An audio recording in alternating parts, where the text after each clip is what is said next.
So, what's up? Boom. Good, man. First of all, I love your energy. It is infectious, let me tell you. My Monday starts with your reels and that 4G. That is absolutely amazing. Do you know the 4Gs? Can I put you on the spot? Yeah, absolutely. So, one is God, second is gratitude, third is gym, and fourth is I want to know fourth from you. Smooth. It's goals. It's Goals, all about absolutely. setting your goals for the week.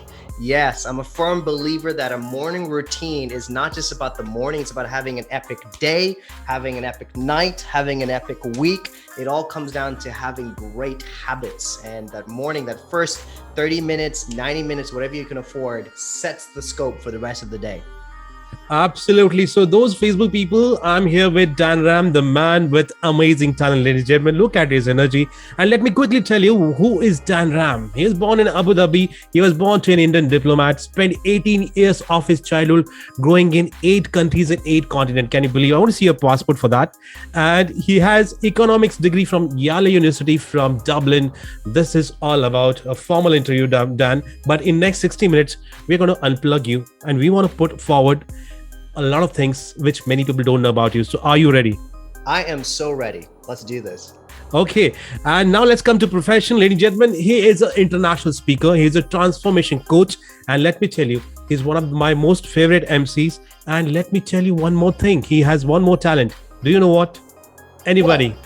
He is the guy who can infect energy from him. Trust me.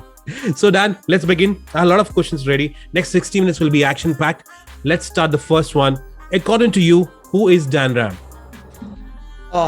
DanRam is here to serve, to bring light into a dark world, to bring love into a space of hate, but most importantly, DanRam is here to help people start now and start simple. I want to see people win. I want to see people grow. This is what makes me fall asleep. A happy man is to see others succeed. And so I've dedicated my life to just doing that.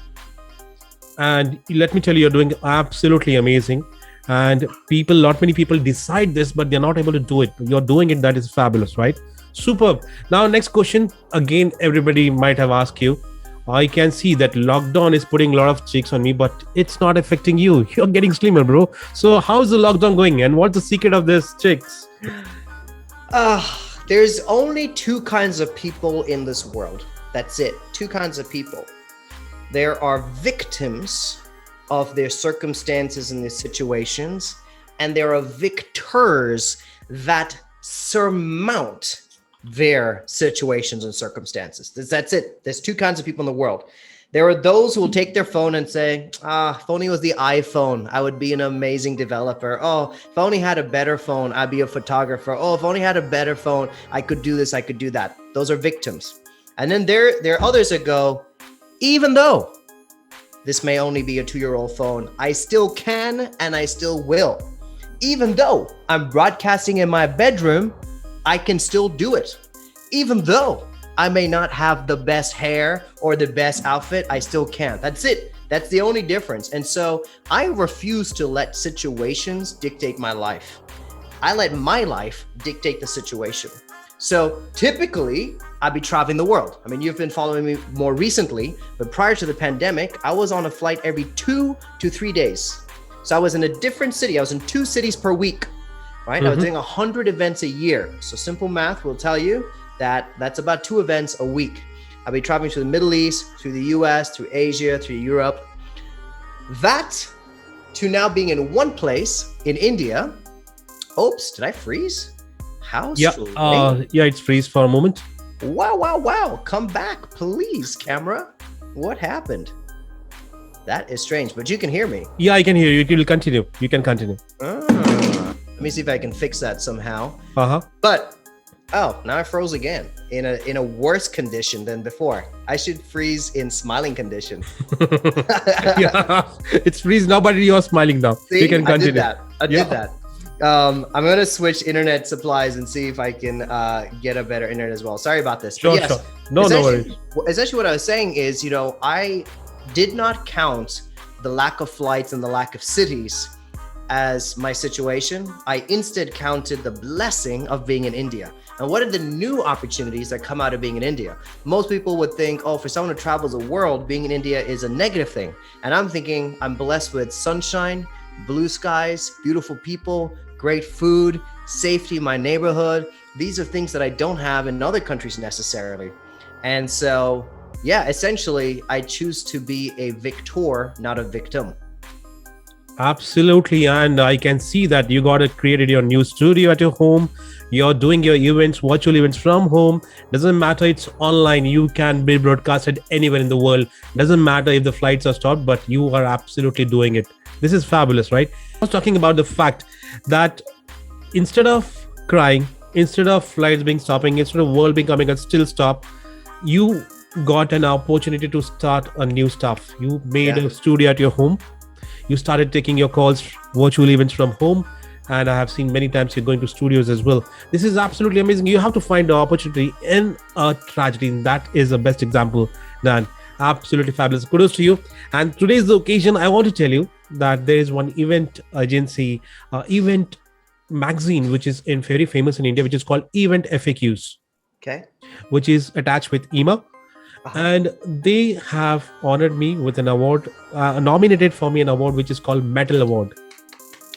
So for all MCs who said show must go on in this time pandemic, they awarded that nomination. That's amazing. So let me ask you this question, man. Sometimes people can look at that and go, I could never get there. I could never get an award. I don't even know where to start. What was your start story for becoming a virtual MC? Tell me the first moment, the very first gig you had. Yeah, you're the first one to ask me this, but there is a very interesting story to it. I remember it was March 22, 2020, when the lockdown started in Pune. I stay in Pune.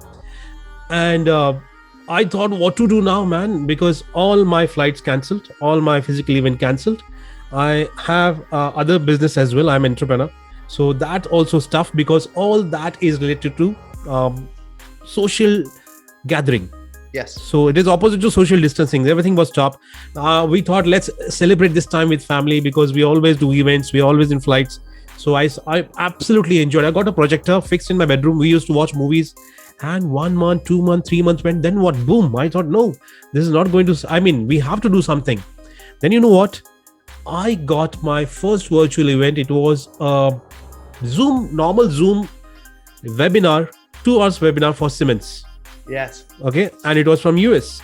And I was sitting in my hall, not even bedroom. I was sitting in my hall, sofa. I was having my kids' table, my old laptop. I have an old laptop of 2011 model. Headphones in my ear, nothing at the background. And can you imagine? It's just a raw background. And I was just managing that. That was my first event. Then gradually I started watching YouTube. I started searching everything. And this is how gradually, this is the beautiful setup right now. And you know what? It's in my bedroom. Yeah. See, I think for people who are watching right now, it's important to realize, and I was thinking about this recently, in order to achieve your ultimate dream, in order to live your ultimate life, the opportunities come disguised. They do not come with arrows pointing that direction, with a big garland of flowers or an amazing door that you open. They come disguised. Often, they are very normal. They're not huge opportunities. They're normal opportunities. Often, they are nearby. We often have a 6-month plan or 12-month plan. When I get the money, when I get the degree, and we see it far away, but they're actually very nearby. So they are normal, they're nearby, but the most important thing is you have to start now with it.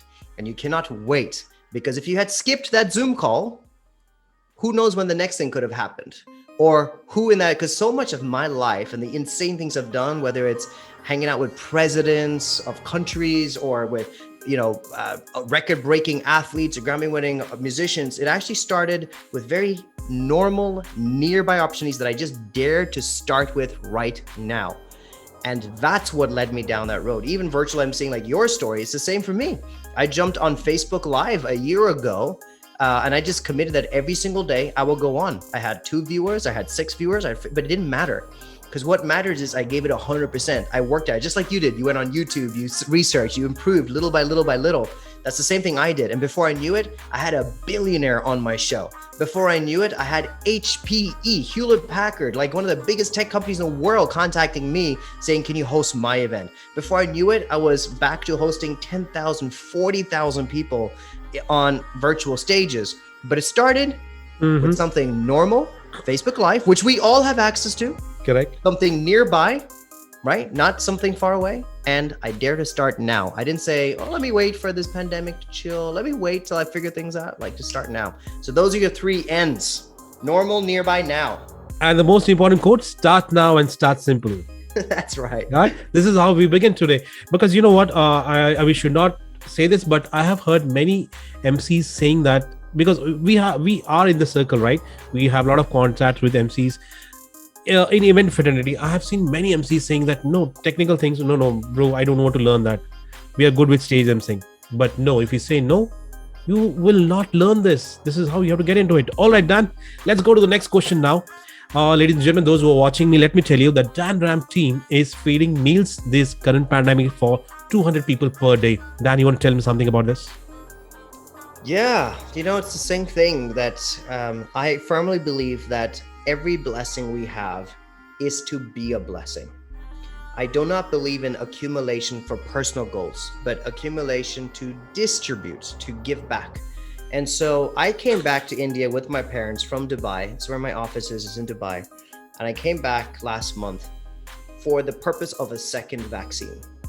But unfortunately, in those few days, the country closed down. And so I could not travel back. And initially, I'm not going to lie, I was upset because I was like, come on, I have a career, I have a life, my office is not even here, I need to be outside. I was like, come on, why are you killing my life? And then I thought, wait a second, how selfish. There are people who are actually losing their life right now in Delhi. And then we started seeing those horror stories of open cremations happening in public parks. And it's like, we have to do something. So like with what I always say, start now, start simple. I talked to my assistant and I said, what resources do you have? What can you do? And her husband used to be a wedding planner and a wedding organizer. So he has a caterer. So I said, good. How many people can this guy cook for? 100 people, easily. Great. Let's start there. How much will it cost? €100. Fine. Let's go for it. I'll pay for it. Let's go. Then I started talking to my parents and I said, what else can we do? And they started calling doctors and saying, what can we do? You had to ask a lot of questions, right? And honestly, started very small, but I'm very proud to say that from just, one Tuesday, just going, let's give 100 meals tomorrow, cook it and deliver on Wednesday lunchtime. We'll go to the government hospital here, stand outside and just start feeding people. In just a month, it's exactly a month. We actually started on May the 4th. Today's June the 3rd. So in the last month, we have done 4,200 meals. Oh my God. We have sponsored 50 medical kits. So when these hospitals are overcrowded, they send back the mild patients and tell them to medicate. The problem is some of them are poor and cannot afford the medication. So we have given 25 packets to 2 doctors and said, any of your poor patients, give them the money. We also have provided oxygen concentrators for the 2 main government hospitals here. And we started hearing these really sad stories about the only breadwinner either falling sick to COVID or even dying from COVID. And now they have widows and orphans. And so we provided a month's supply of hygiene and food material for them. And we've done that for 30 families so far. We've done all of this not as a charity, not as a trust, not as a relief center, not as the UN. We did not put up a banner anywhere. We did not put our names anywhere. Just as a neighbor that cares for another neighbor. Just start now, start simple. Now, a month from now, a month looking back on it, I can celebrate this, but honestly, we just were busy doing things. And then we were just making some graphics for the website. And then we realized, wow, we've actually managed to do a whole lot with very little resources, just led by, I guess, compassion and a desire to be active and not to be a victim. Not to say, oh, we have a lockdown, because we have a lockdown. I'm in Tamil Nadu, full lockdown. You cannot leave your house, not even to buy vegetables. It is full lockdown. I could say, oh, this is the government's fault. Oh no, this person didn't do this, they didn't do that. but where are we going to get with that? So might as well just try to help people while we can. And so that's what we've been doing. I mean, this is absolutely stunning. Let me tell you that whatever you're doing, this is absolutely fabulous and very noble cause. Nobody think like this, but let people see what you're doing so that people can attach with you and they can give a helping hand, right? All right. Now, Dan, let's go to your past. Let's go to your flashback. Yes. And I have a couple of amazing inputs for you. Next question is, one of your formative experience was being chased by a wild lion while a teenager growing chased by a lion? Yeah, in Zimbabwe. Was it true?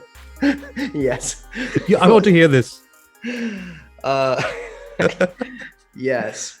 So it is true. I'm an animal lover. I love animals. I love spending time outdoors. And I was very fortunate as a teenager not to be restricted by computers or televisions or any of those things, but to just be outside. Really blessed to spend my childhood in Africa. And most people, when they think Africa, they think National Geographic, Animal Planet, those people backwards. But honestly, my life was so rich.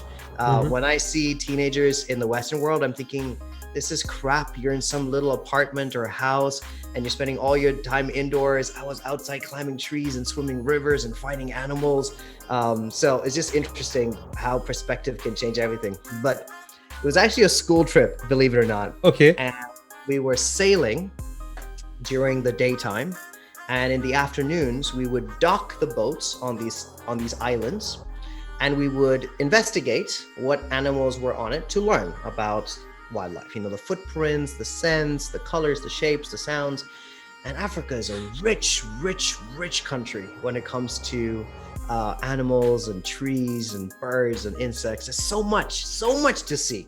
And so one of those afternoons, it was me, I think 9 girls in front of me, and my English teacher behind me. So we're walking in a line, as you do, and we had our guide, a local Zimbabwean, in front. And we saw some giraffes, we saw some zebras, we even saw some wild elephants. It was amazing, all these birds. We saw everything from far away. And at one point, when we went through the clearing, we started going into some dense bush area. And on one of the trees, the guide smells the tree, strange thing to do, and then says, I smell lions. Do you want to go check it out? And we're like, what? Yes. But honestly, we thought it'd be far away. We were just walking through the bush, and out of nowhere, with no advance notice, nothing, we just hear this running at us like full speed. And most of us humans are not trained on what to do when a lion attacks.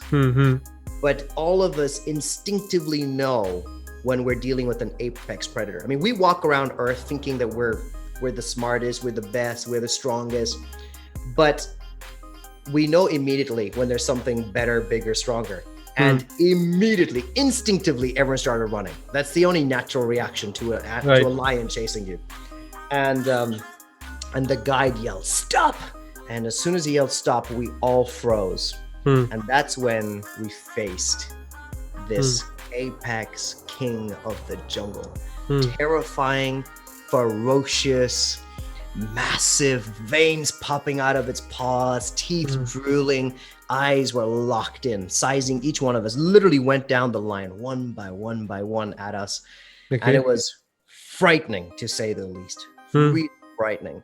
And for sure, we could have and should have died that day, except that we stood our ground. And then here's a pro tip to anyone: when you face a wild lion, if that ever happens in your life, you don't turn around, you don't run away, you stand your ground, and then you walk one step at a time towards it. Towards him? Toward lion?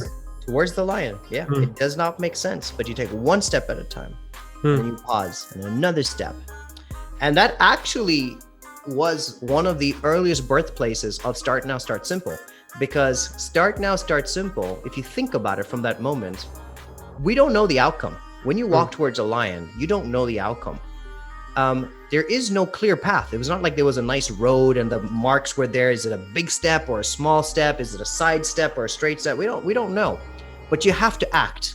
Because if you don't act, then you die in that situation. So you have to do something. So the moment is now, and you got to keep it simple. We didn't think, oh, let me learn martial arts so that I can then face the lion, or let me buy a gun so I can then shoot the lion, or let me work out so I can be strong. No, you just start with whatever you had. And all we had in that moment was ourselves.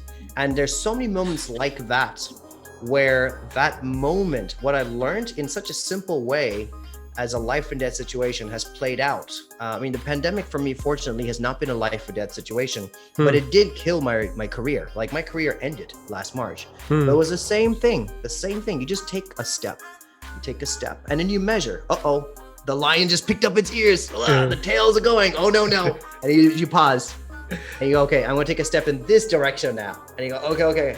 Now the lion's fine. Now I'm going to take another step in this direction. You just keep it simple.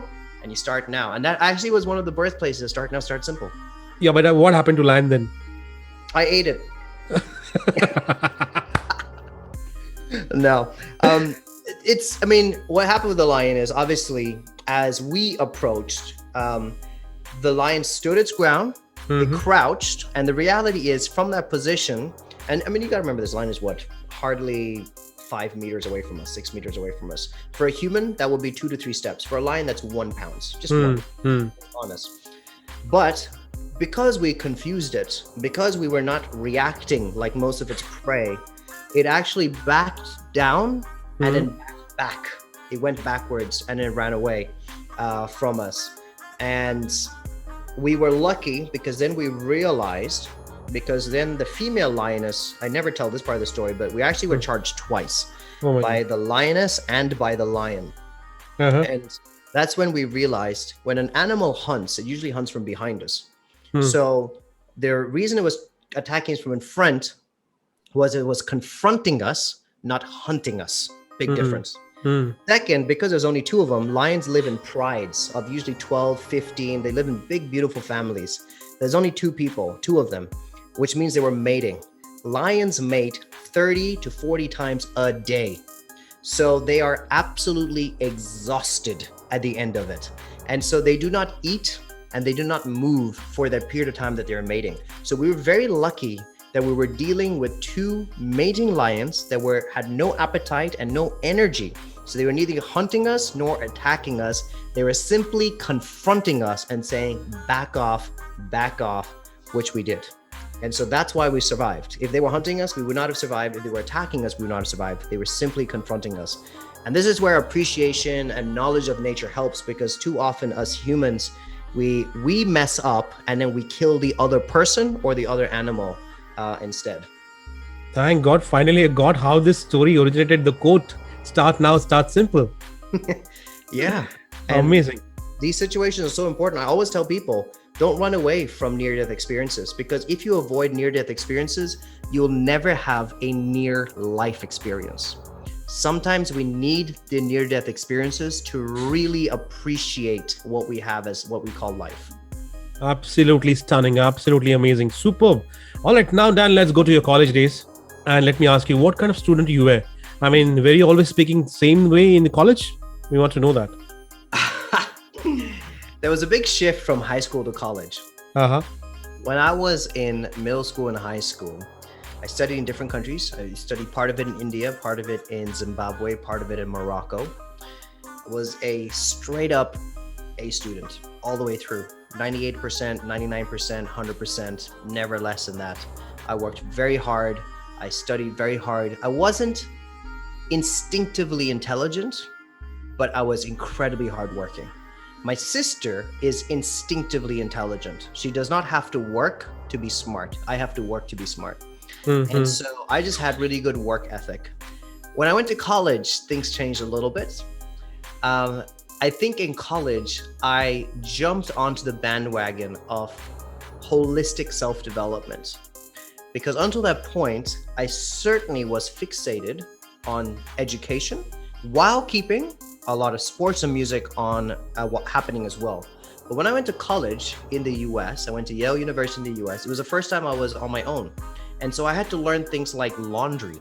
Like most middle-class Indian kids, I didn't have to do my own laundry.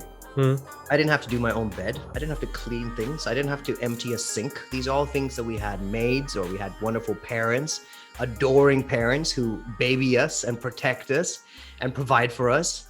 And does your boy make his own bed, Sanjay? No. No. No. See?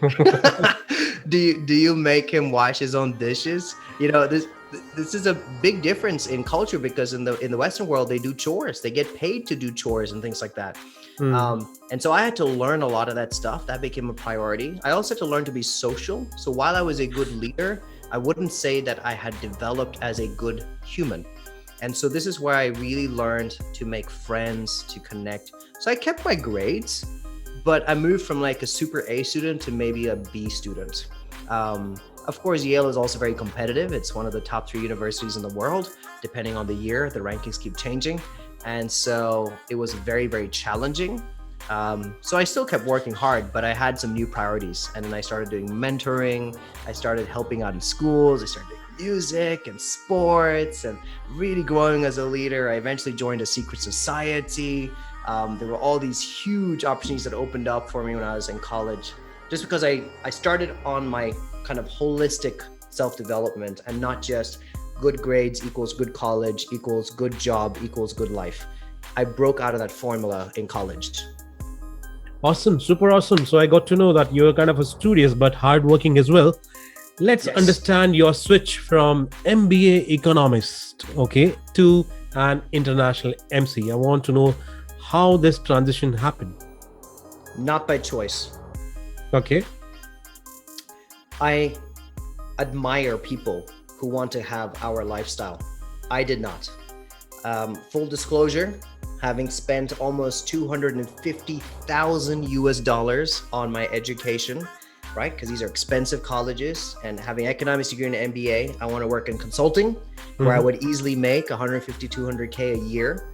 I wanted to have the security. You know, I grew up, my dad was an ambassador for India. He worked for the Indian Foreign Service.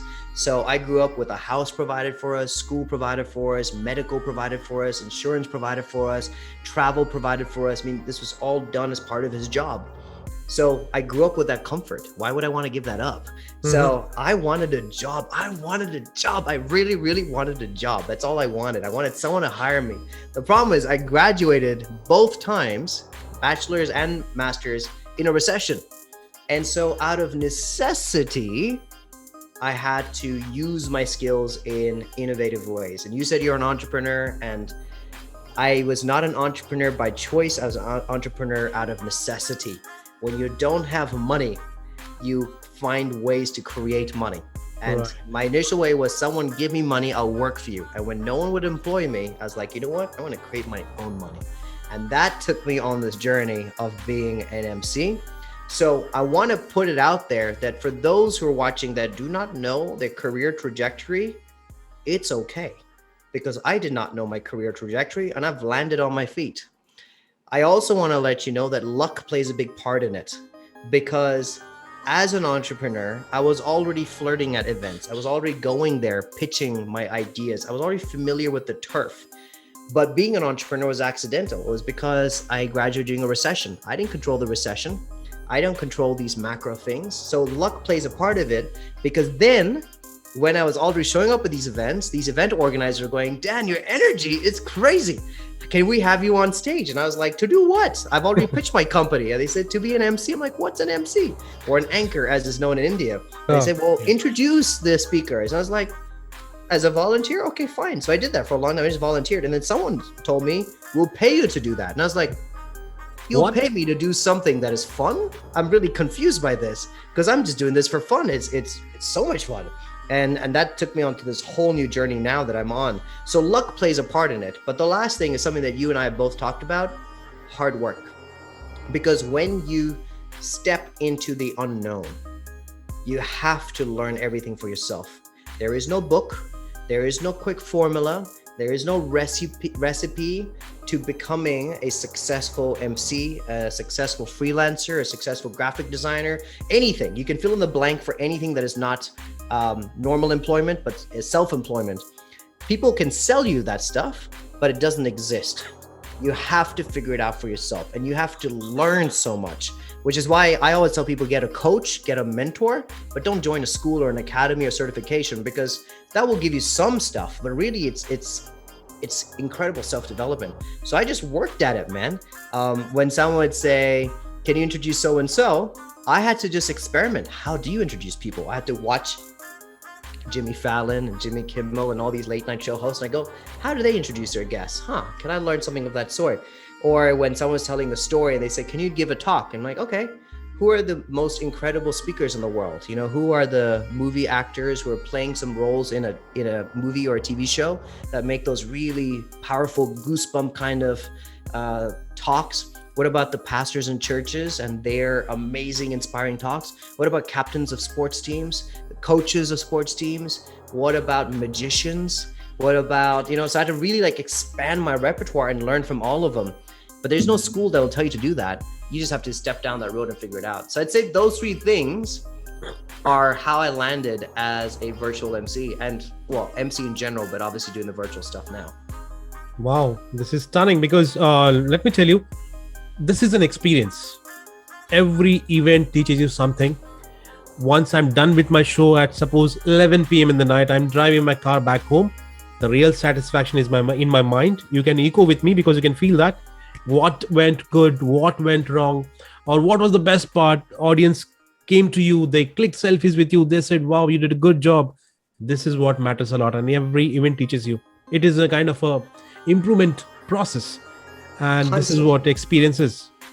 Constant. And it is both, right? It is the preparedness at the start and is the introspection at the end. And that's how you guarantee constant growth in any field. But I've seen your Instagram stories. I know that you show up 60 minutes, 90 minutes, 2 hours before an event begins. Why? You know how a microphone works, but that's not why you show up, right? You don't show up to click a microphone on. It's to familiarize yourself with the team, with the space, to walk the stage, to figure out, okay, where are people going to stand? Where's the light? It's that entire preparedness that makes you a great MC. And then when you come back home and you reflect, okay, where did I stumble on my words? Was I direct with the answers, with the questions? Did I do enough audience interaction? What worked, what did not? Why did it work? Those two things, preparation on the front, introspection on the end, is really what you need for constant development. Absolutely true. Now, very special question, okay? Okay. It's 9:53. The time is flying and I have a lot of things to talk about. Yes, the very important question. You'll feel that question from your heart. Every MC will remember his first event. I want to know, how was it? What was it? Ooh, this is actually a hard question for me because, I love helping people start simple. So honestly, I break it down to the very, very start. The very, very start was around 7th or 8th grade when I was asked to give a presentation in front of my school assembly. Mm-hmm. Right? That was my first kind of stage experience. Prior to that, I was part of maybe a choir or part of a group doing a skit, but not my own piece of standing to a microphone, all the eyes on me. And I do take it back there because that's something that everybody has. Everybody was there once where they were asked in school or in college to give a presentation or to read a speech or to receive an award or something. There's something that drives you to a microphone at some point.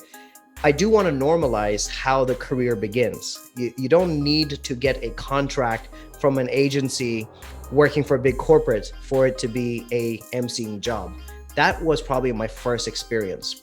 I will also say that later on, when I was in college, I would regularly, almost weekly, volunteer to host or to lead a game in a youth group or a talk in a study that we're doing with my classmates, or to just organize family events. I would regularly do this for years, man, for years. I think from the age of maybe 16, 17 until the age of 31, I volunteered to do this.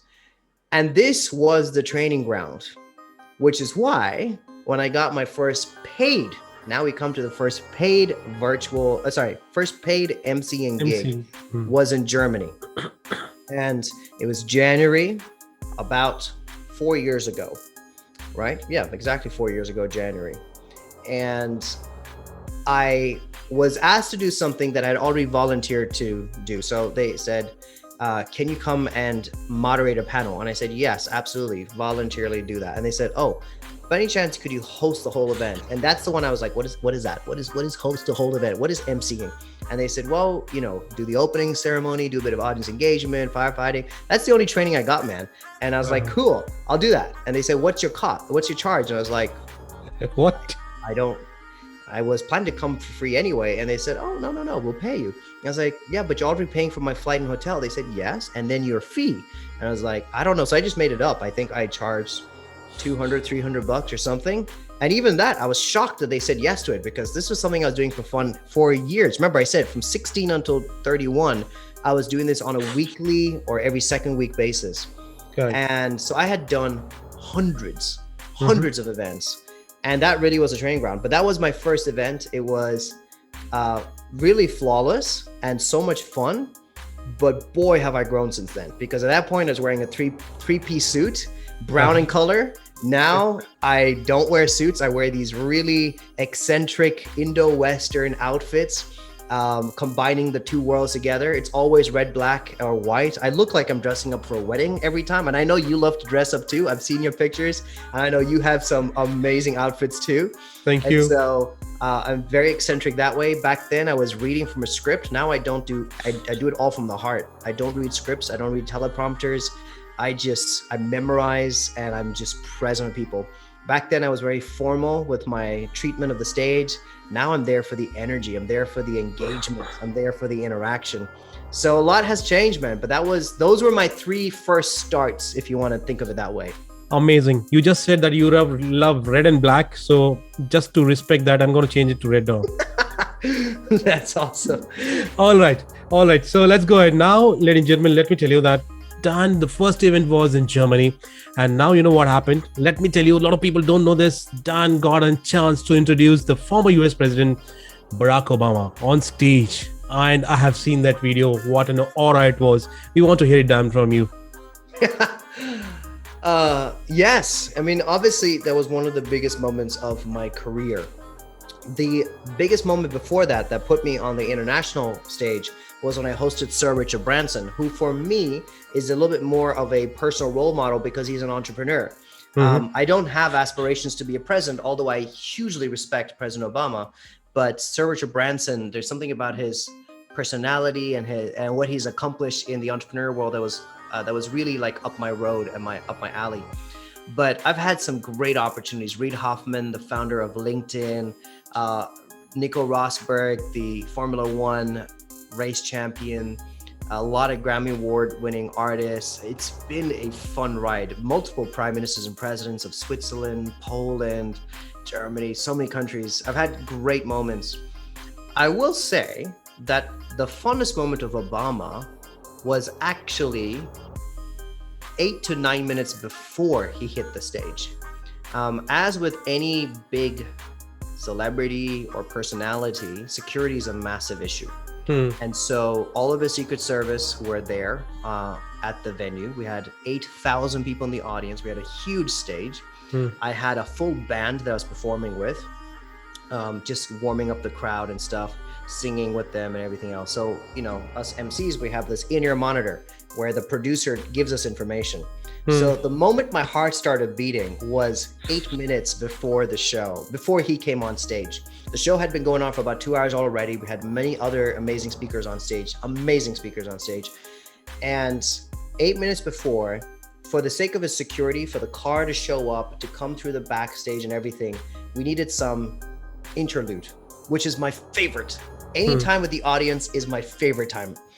And so we did this really special thing where I had them switch off the lights in the auditorium. And I had them put on the flashlight. The story where I was saying, while my job as an MC is to shine the light on these amazing celebrities, that's what you think. But my real joy is in helping you shine your lights. which is why I've switched off the lights of the stage. We have no speakers, and I want to see your light, because the point of today's event is to see your light shine, not their light. And so it was like this really beautiful moment.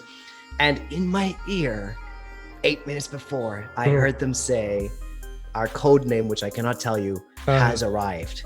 And my heart started beating because I had not seen him then. I had not met him until that point. And so then we had the band come on. And the whole time, not only do I have the rhythm of the band, I have now the rhythm of my heartbeat going like, oh no, it's going to be Obama.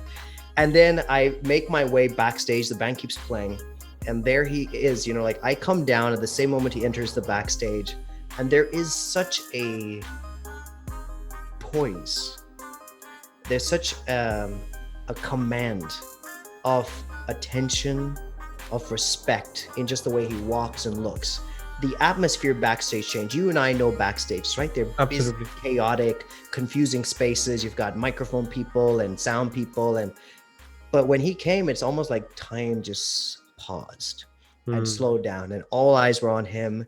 And there was an introduction being made on stage, and so he called me over because we were told by Secret Service that we should not approach him, but if he calls us, that we can go to him. And so we chat a little bit. He wanted to know about kind of how the audience was and what they can and cannot do, because he's American in Germany. This event was happening in Germany. So I was like the bridge explaining it all. We had a little bit of chat about his wife and his daughters because they had just started college, and I obviously studied in the US. And then we got him on stage. And so I'd say the big moment for me was 8 minutes before, when I knew he was now on the premise.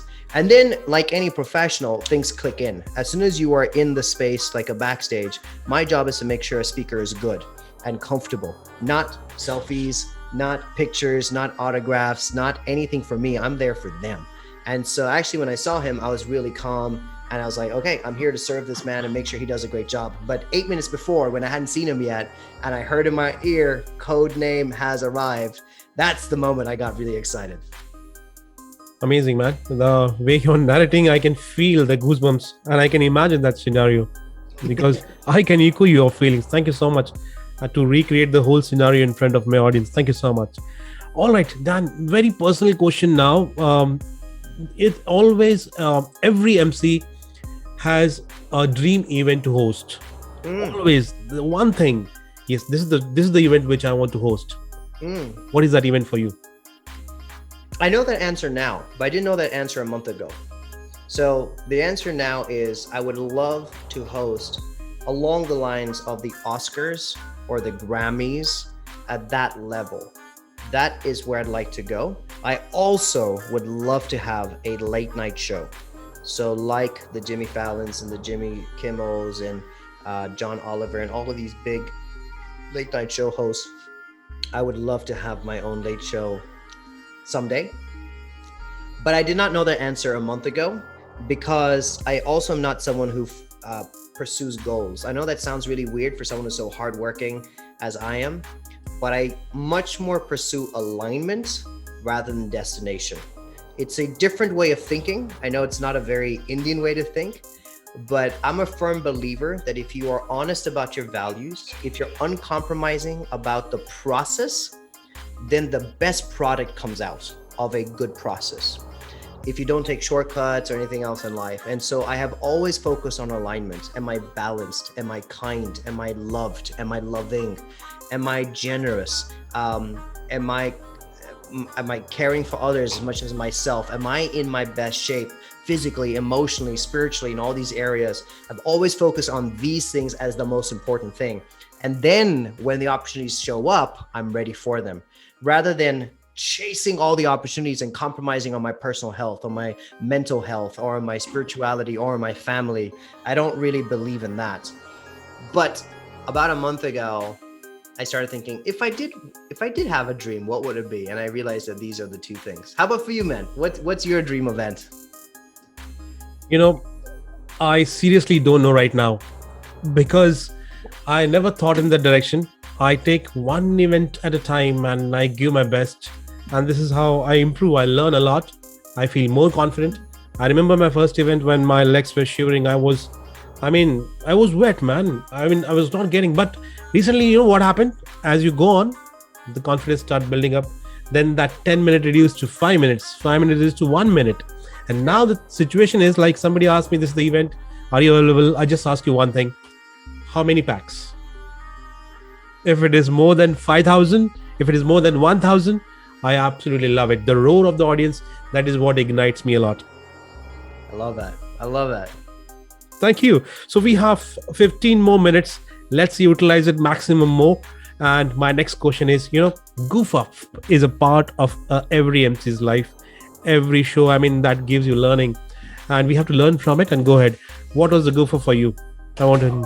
So many, but I love them, to be honest. I mean, those are the moments where I'm really tested as an MC. Like, do I know what I'm doing or not? This is an easy one because it actually happened quite recently. Okay. 2 weeks ago, we're working with a big American client. We had thousands of people online, a beautiful tech event. And we had prepped everything. We had tested everything. We had backup internet. We had backup studio. We had everything set up. And a few minutes before it's supposed to go live, it started glitching. It was a virtual event. I saw your story. Yeah, and it started glitching. And it was infuriating. I'm not going to lie to you. I was angered. So angry on the inside because I was like, we had tested this. We had done days of rehearsals. And I had worked with this team in India. And already this American client had taken a huge chance on me broadcasting from India across. I convinced him this was going to be fine. And here we were minutes before. I was so angry. And it's an emotion I don't know often because I'm a very peaceful, happy kind of guy. But the mark of a good MC is to put your emotions aside, smile, and improvise. And so the only thing I could do at that moment, the camera was not working. We had this green screen studio, right? So we were working in this amazing green box. And so it's pretty embarrassing, but it's true. I pulled out my iPad and with a camera that is of lower definition than this camera on my computer, I broadcast to thousands of people, even though we had I don't know how much they spent on the studio and this green box and these cameras and everything. There I was sitting on a rickety chair facing some random wall and with an iPad that I was holding, interviewing a minister in the United States Parliament. I mean, it was just like, what is going on? But that was a massive goof up of the whole system. I mean, it was somewhere between the India tech and the US tech, something happened and it was unclear what had happened. But that problem persisted for about 40 minutes. And even though I was angered, there was nothing that I could do to help because I'm not the tech guy. But as the MC, I have to keep the show going. And I cannot say, I'm so sorry, ladies and gentlemen, the tech team are failing. Oh, I'm so sorry, ladies and gentlemen. I just got to pretend like that was the show. And so I'm there with the iPad and I'm like, hey, before we start the show, let me show you the behind the scenes of how we do a virtual event. And I'm like showing everything. And then I say, you know what? Right now we're joined by a minister. Thank you for joining us, sir. And I just start doing the interview with them. And then we keep going. In my in-ear monitor, I'm hearing this, that, do this. And oh my gosh, guys, can you redo your this and that? And I just keep smiling through all of it and just giving the best show to the audience. And then about an hour and a half later, we got everything going. And then I was like, okay, you've been waiting for this moment, the big reveal of our virtual stage. So in 5, 4, 3, 2, 1, bam, we switched and we're like, isn't this great? And so the audience had no idea what was going on, none at all. But these are the moments I live for. I love these moments. Can I tell you another one, a really quick one, okay? I won't make this a long story. Yeah. I was interviewing a major Hollywood actress. I mean, major. She's a billionaire actress, amazing entrepreneur, amazing actress. But before she was supposed to come on, she refused to come onto stage. She found out that the image that the event was going to put up of her on the screen while she was sitting there, she didn't like it. It was outdated or something. And supposedly her team in Hollywood, in the US, had mailed them and they hadn't updated it. So for this small issue, she just said, and you and I have worked with Bollywood, Hollywood actors, and they live in a different world. These things can be upsetting. I understand, because their personal brand is everything. But here I'm with an MC. We've got about 4,000 or 5,000 people live. This was a live event. I'm in front of them, and in my ear, I'm hearing the backstage studio manager going, "Oh no, she's walking away. Oh no, can someone stop her car?" Like all of that. And I'm just smiling to the audience like, "Hey, how you doing?" But in that, we're playing games. I'm doing challenges with the audience because I'm just buying time. I ended up filling about 20 minutes of time improvising on the spot. And at one of those, I challenged an audience member to a push-up competition on stage. And when I jumped up from the push-up position, the belt on my trousers split.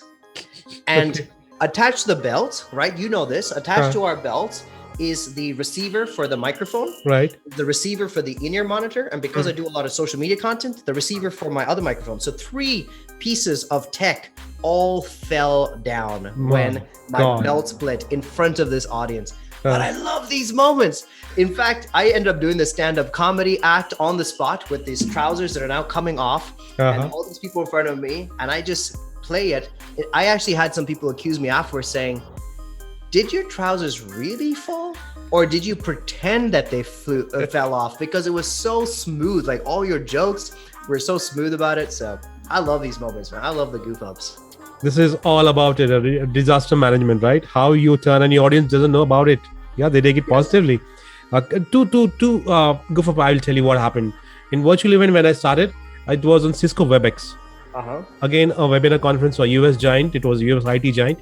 And unfortunately, internet never goes off, but that day it went in between and there were 10 minutes to speaker to wind up. I have to speak in 11th minute. And the event manager started panicking. He just called me, "What happened?" I said, "My internet is gone, bro. What can I do?" Somehow I just relied to my mobile phone. I just had a look at it. I'll just turn on the hotspot. I never knew that Cisco WebEx will run or not. I was not sure, but Geo, it helped me out, and the next complete event was on my mobile hotspot. Can you believe this? This happened. And in live event on stage, one of these. yes. And in live event, you know what I did? Sometimes slip of tongue. What happens? I have to say that, let me know if I'm missing something. I said I'm kissing something. Yeah. There is one scenario where let's start the battle. I said let's start the bottle. So these things happen. All right, Dan, that was absolutely fabulous. Now it's time, action pack, last 10 minutes. Be ready. It's a rapid fire. Before that, I want to show you one video. Okay. Are you ready for that? I'm ready for this video. Awesome. Super awesome. So in next 5 seconds, you will see the video with audio. In next 10 seconds, 1, 2, and here we go. You are watching a YouTube clip of yours. What's going on? What's going on? What's going on? My name is Daniel Ramamurthy, or DanRam for short. I'm an entrepreneur, investor, mentor, professional musician, lecturer, speaker, MC, got a couple other things. Basically, I would love for you to join us on this channel as we explore great people, great ideas, and how to scale businesses. So subscribe here. I should be down there. And that was your first video, man. First YouTube video. Look at your cheeks and look at you now. How you did this? That's my question. It's crazy, isn't it? Because I'm looking at that, I'm going like, that guy looks aged. But that was like, how many years ago was that? 5, 6 years ago? Oh, let me check. That was, oh my God. That was 2016, July 2. Okay. 5 years. Yeah. Wow. Man, I should do a 5-year reunion with that video. Yeah, well, the answer to the question is self-development is not connected with age, it's not connected with physique, it's only connected with your mind. Everything in life is about mindset. When the pandemic hit and I could not travel, I looked at the opportunity of staying at home and I said, you know what, there's nothing stopping me from running every morning and exercising every evening. And so I committed to that. I never had the luxury of 2 workouts a day, but now I could because I wasn't going anywhere. I wasn't hosting anything. So it was a lot of work. I also decided to sleep better because usually before that, I'd be sleeping on planes, sleeping on trains, sleeping at random times as I'm going between time zones. I'm like, I'm going to sleep every night. And then I started eating healthy because I didn't have to eat at airports and flights and hotels. I mean, some days were terrible, Sanjay. Like some days were terrible. Like I would have a meal in the house. I would have a meal when I arrive at the airport. I'd then eat on the plane, and then I'd arrive and eat again. I'd have 4 meals just because what else are you supposed to do when you're traveling? Absolutely. So now I just started eating healthy. And yeah, I dropped 22 kilos in the last 18 months. And so I'm pretty happy about that. And I've never felt better. Look at you. You're looking 6 years younger now. Trust me. Thanks, You know, man. and you know what? I can echo you. What you just said about your airport. I do events all over Pan India. Before COVID, I used to travel Chennai, Bangalore, Delhi, weekly at least once. Okay. Yeah. And I still remember the flight between Bangalore and Chennai just for 30 minutes. 10 minutes takeoff, 10 minutes in the air, and 10 minutes landing. Okay. Yeah. And I learned how to sleep on airport. Mhm. I learned to take a small naps in between because the conference normally starts at 8 o'clock. You have to reach at 6 o'clock. So the event managers book normally night flight.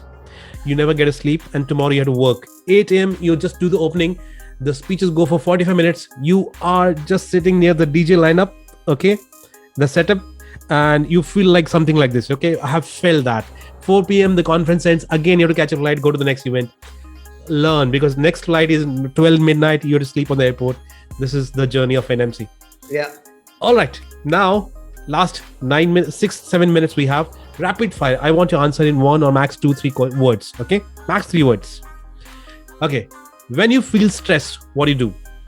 Pray. Amazing. Are you very strict on diet? Yes. Any one of your weird habit? Weird? I pick my nose a lot. Which is the happiest moment of your life? Oh, anytime with family, for sure. Amazing. So Maldives would have been the best time for you. Yes, big time. If stranded on an island, what are the 2 things you will carry with? My phone, so I can stay connected for the rest of the world. And that's all I need, because phone's basically got everything else. You don't want I Wi-Fi? guess a charger. Charger and Wi-Fi? Yes, I need it. Okay. What is the best compliment you have got? Oh, best compliments. Probably along the lines of love your energy, or I'm so inspired spending time with you. Just anything where I feel like people have benefited from the interaction is the best compliment. Okay, if you get a chance to go to time machine and change one event in your past, what would that be? None. You're happy with what happened? I find it all necessary. I would not be who I am today without everything, the good and the bad. Okay, and any movie character you want to play? A movie character I want to play.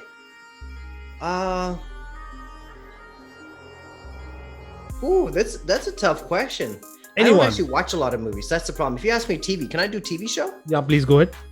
Oh, in that case, I love shows like Sherlock, where Okay. they're smart, they're witty, they're eloquent, but they're also helping the planet while being super unique.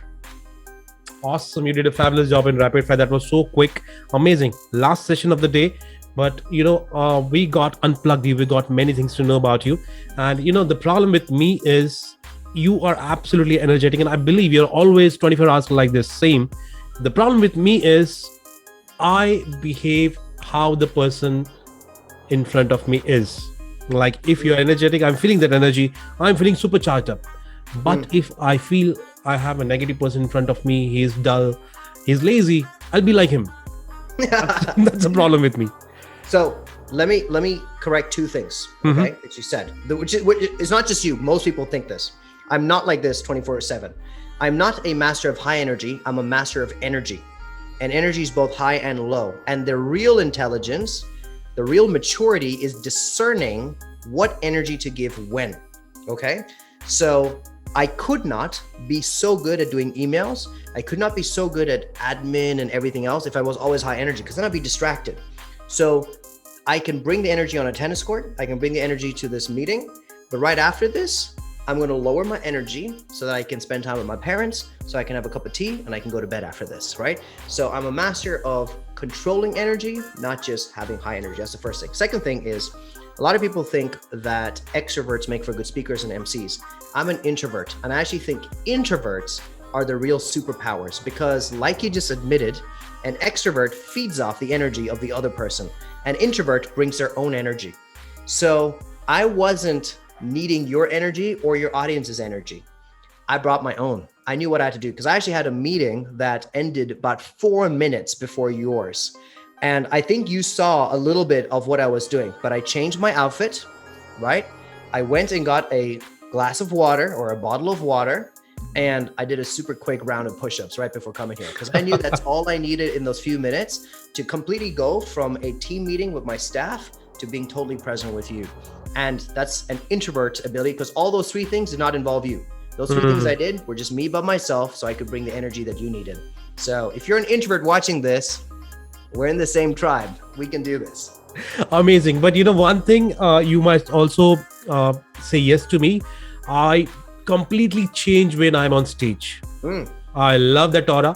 The moment I have a blazer on, I'm on the stage, the roar of the audience, that changes me. And people say, oh, he's the same guy. We just saw him. No, he's a different guy. That's it. But if I'm down the stage, I'm cool, calm person.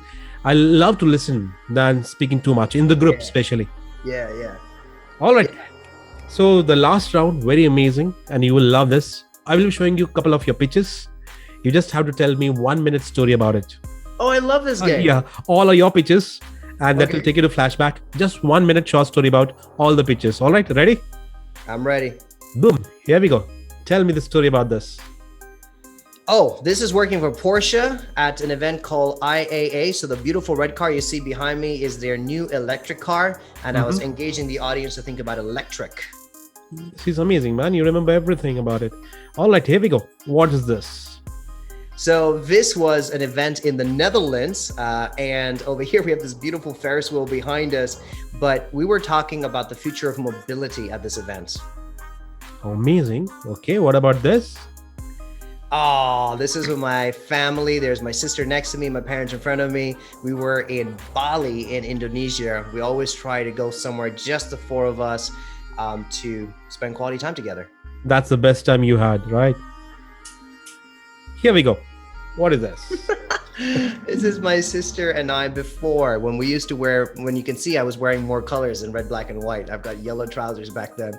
I used to also have a signature beard, like this goatee that I had under my chin. But we were dressed up for an event in India, in Coimbatore. This is actually outside of my Coimbatore house. Look at your cheeks, man. Okay, what is this? Oh, there's my sister and I, one of our childhood photos when we were wee little people. This was actually taken in Yemen. What's the age that time? I would say 3.5 years old. You look same, man. Look at you.